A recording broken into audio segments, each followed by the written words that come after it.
LeBron James said the door is not closed on a potential return to the Cleveland Cavaliers, and that his last season in the league will be, and this is a quote, "played with my son." What? In an interview with The Athletic ahead of Sunday's All-Star game, he said this.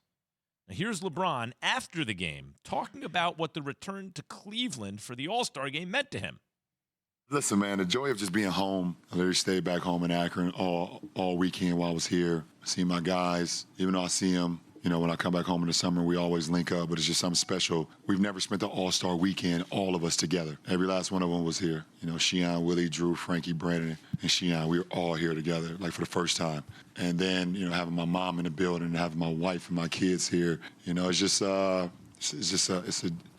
much more can a man ask for, really? Jay, how surprised were you to see him, or would you be?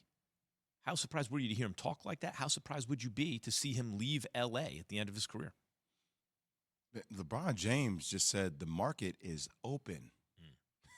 The market is open. Let the trades begin. Because what he just did for his younger son, Bronny, and I've seen Bronny play.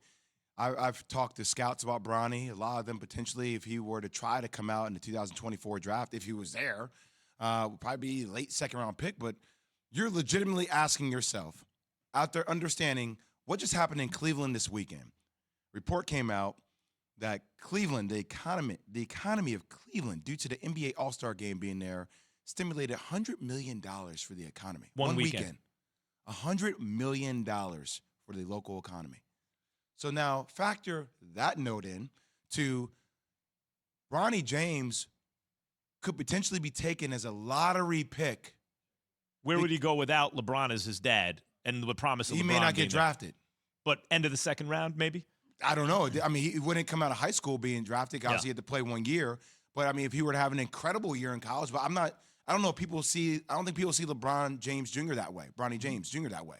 Like, late second round.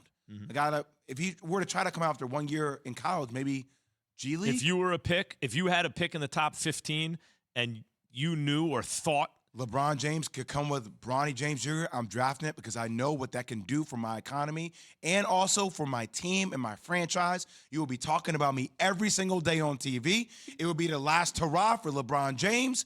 And Bronny, great. Now you get a chance. And think about the genius even from LeBron James and his team side. The Maverick Carters of the world, Uninterrupted, the Spring Hill Entertainment. Think about what all that content is worth. I remember. You're talking about a $500 million plus idea, just documenting all that. I remember in baseball, Ken Griffey Sr. was an all-star. He won an all-star every year. He probably made about 5 all-star teams in his career. Big Red Machine, and later on with the Yankees and the Braves. And wound up in Seattle playing with his son. Ken Griffey Jr. is one of the greatest players of all time. We've seen it work that way. But not, I don't think, the other way, where the father is one of the greatest players of all time and his son is not that. But just even watching them play together, you're right, Jay, it's on every show, every day, every time LeBron and his son are on the court together. And I don't think it's ever been done in the NBA, right? Father, son playing on the same team. Not that I can think of. So, legacy. Let's talk about that word for a minute. Legacy. And when it comes to LeBron, it's going to always be family over everything. And he's just going to be passing that torch to his son, Bronny, right? So when you think about legacy, and you're the first father-son duo to ever do it in the NBA, that's another thing LeBron can add to his resume. It's always for some reason the son not quite tall enough to be as good as the dad. Like, I think of Luke Walton and Bill. Luke Walton's like 6'9". If only he was 7 feet, right? Same thing with Sabonis. Sabonis is a good player, but if he was as tall as his dad, it would be a little different. And all those stories seem like they would be incredible, right? But you're not talking about one or two of the greatest players to ever live in the game of basketball. Like, that's what you're talking about with LeBron. It's as if Michael Jordan and his son Marcus were like, hey, we're going to play on the same team in my last hurrah. Like, think about what kind of a circus that would have been. But the other thing about LeBron is his skills have aged so well. Jordan, I was there in D.C. hosting Around the Horn his last year on the Wizards. He averaged 20 points a game. That wasn't Michael Jordan anymore. It was just a guy who could score 20 points a game. LeBron is still LeBron James. Like, the preservation of his skills has been remarkable in the way he's evolved. He's a better shooter now. And he's kept such good care of himself. He's not just 37, but all the miles on his legs because he came right out of high school.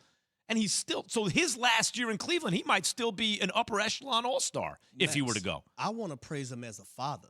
Because as a father right now, he's doing everything he can to make sure his son is set up for success.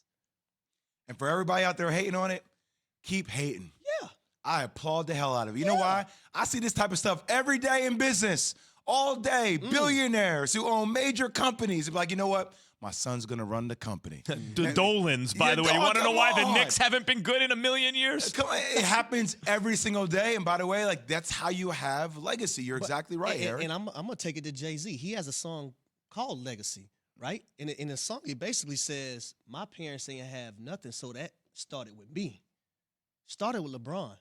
Now he's going to diversify it to everybody else in his family, his kids. Jay-Z's like the legacy LeBron starts. James of hip-hop. He's been around so long. Yeah. Any topic you have in the world, Jay-Z got a lyric. Jay-Z's got a song. He's got something for everything. This puts a lot of pressure already on some pressure that's coming on Rob Pelinka. I mean, first off, who knows if Rob Pelinka will be there? LeBron James' contract expires 2023, right? He could sign that 2-year extension or a 1-year deal that gets him to 2024 for Bronny to come into the league.